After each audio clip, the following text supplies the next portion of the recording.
On the night of July 18th, 64 AD, a fire broke out in a row of shops lining the Circus Maximus, Rome's massive chariot stadium. It was a hot summer evening, the kind of night when small fires sparked all the time in a city of 2 million people crammed into wooden slums stacked on top of each other.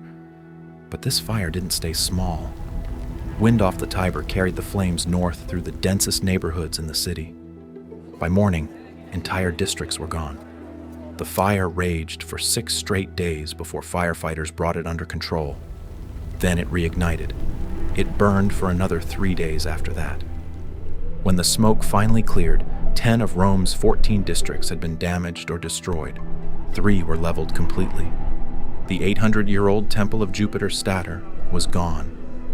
The Atrium Vestae, the sacred hearth of the Vestal Virgins, was ash. 2/3 of the city lay in ruins. Hundreds were dead, and hundreds of thousands were homeless. And the man ruling over all of it was a 26-year-old emperor who had already murdered his own mother. His name was Nero. And what he did next would change the course of an entire religion for the next 2,000 years. Nero Claudius Caesar was born in the coastal town of Antium in 37 AD. His mother, Agrippina, was one of the most ruthless political operators in Roman history. She poisoned her uncle, Emperor Claudius, to put her teenage son on the throne. Nero became emperor at 17. For the first few years, things went reasonably well. His advisors, the philosopher Seneca and the military commander Burrus, kept the empire running, while Nero indulged his real passions, which were singing, poetry, and performing on stage. He fancied himself an artist. The Roman elite found this humiliating. An emperor performing in public was considered beneath the dignity of the office.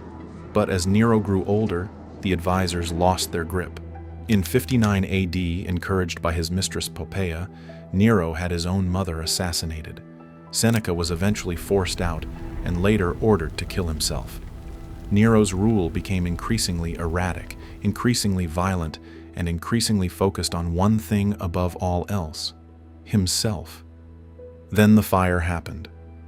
According to Tacitus, the most reliable Roman historian we have on this period, Nero wasn't even in the city when the fire broke out.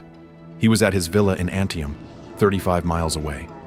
When news reached him, he rushed back to Rome and actually threw himself into the relief effort. He opened his private gardens to the displaced. He arranged for food to be shipped in from the port of Ostia and sold grain at reduced prices.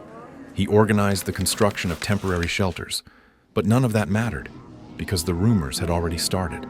People whispered that Nero had ordered the fire to clear space for a new palace. The timing was suspicious. Nero had been openly planning a massive construction project, a sprawling complex that would later be called the Domus Aurea, the Golden House, and the fire had conveniently leveled exactly the neighborhoods where that palace would be built. The most famous rumor was that Nero had watched the fire from a safe distance on the hills of Rome while playing his lyre and singing about the fall of Troy. Whether that actually happened is debated, but the image stuck. It became one of the most enduring stories in Western history, eventually morphing into the phrase, "fiddling while Rome burns." True or not, Nero had a problem. The people of Rome were angry, homeless, and looking for someone to blame, and the finger was pointing straight at the emperor, so Nero pointed it somewhere else. According to Tacitus, Nero identified a small, secretive religious sect that most Romans already distrusted, a group that had been growing quietly in the city's margins, practicing strange rituals, refusing to worship the Roman gods, and openly predicting that Rome would one day be consumed by fire. They were called Christians, and Nero unleashed on them a campaign of public cruelty that even shocked the Romans who had no love for the sect. Tacitus described what followed. Christians were arrested, and those who confessed were used to identify others. Vast numbers were rounded up. They were convicted not just of arson, but of what Tacitus called hatred of the human race, a charge that reflected the deep suspicion Romans felt toward a group that kept to themselves and rejected the public religion. The executions were staged as spectacle. Some Christians were wrapped in animal skins and torn apart by hunting dogs in front of cheering crowds. Others were nailed to crosses. and some were coated in pitch and set on fire at nightfall to serve as human torches that lit Nero's garden parties while he drove his chariot among the burning bodies. We dig into stories like this every week. If that sounds good, subscribe. The total number of Christians killed during Nero's persecution is uncertain. The 4th century scholar Jerome put the figure at 979. Other sources suggest higher numbers. Tradition holds that both the Apostle Peter and the Apostle Paul were executed during this period, Peter by crucifixion and Paul by beheading, though the historical evidence for those specific deaths is debated. What isn't debated is the impact. Nero's persecution was the first organized state-sponsored campaign against Christians in the Roman Empire, and it set a precedent that would be repeated for nearly 250 years under emperors like Domitian, Decius, and Diocletian, until Constantine legalized Christianity in 313 AD. But there's something deeply ironic about how it all played out. The persecution was supposed to destroy the Christian movement. Instead, it did the opposite.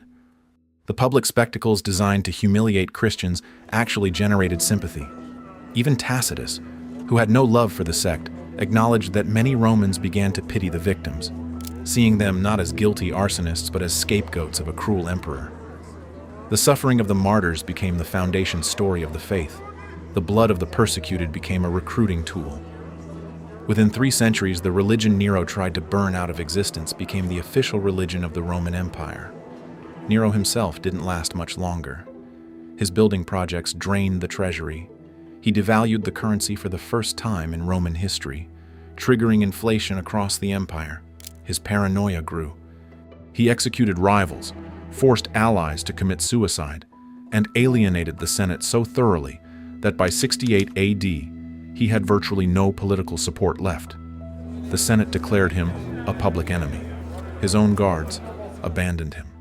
On June 9, 68 AD, with soldiers closing in on the villa where he was hiding, Nero attempted to take his own life.